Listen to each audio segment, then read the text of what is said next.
Hi everyone, Monica Radzuski here with Brian Sweeney, the amazing author and speaker of the book Every 21 Seconds. First of all, thank you for being here.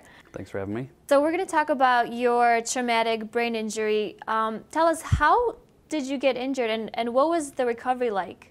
How I was injured was, every once in a while I like to do those trips back up to Wisconsin, wherever you used to go when you were a kid, So some guys I grew up with and I decided to do an impromptu weekend in November right around Thanksgiving, and we all piled back in the car, and my in-laws had a cottage up in Wisconsin, so we piled in the car and went up there for the weekend, just to, we were going to go to the dog track and do a few various other things and stop by a pub. We did stop by a local pub, which was small. I've been in there before. It was perfect Wisconsin. It was like the 90s, and on the jukebox, the latest releases were songs from the 70s, which was kind of funny. We had a good time making fun of that, but they had karaoke that night. So we went up and did an old karaoke. We were only in there 40 minutes, We went up and did an old Creedence tune, and then we came down, and there seemed to be a little problem in there. Nothing involving us, really. So I said, why don't we leave? And there's another bar down on the lake, or we can go back to the house,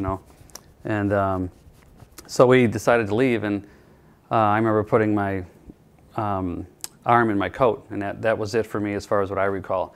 But what happened was there was a gentleman in there who had too much to drink, and they asked him to leave. He threw his drink on the waitress, and they asked him to leave. And he forgot his wife, which it's either the wallet or the wife. He forgot the wife. So I went back in to get her, and the female bartender asked him to leave. So we've told you to leave, and he knocked her out. So some of the locals and the employees took him outside, and they had obviously beat on him for a while, and we had come out at that time when they let him up. It was kind of like the building was a square building, but it had a diagonal door, and we came out and went to the left, and they were around to the right. And I was the last of 5.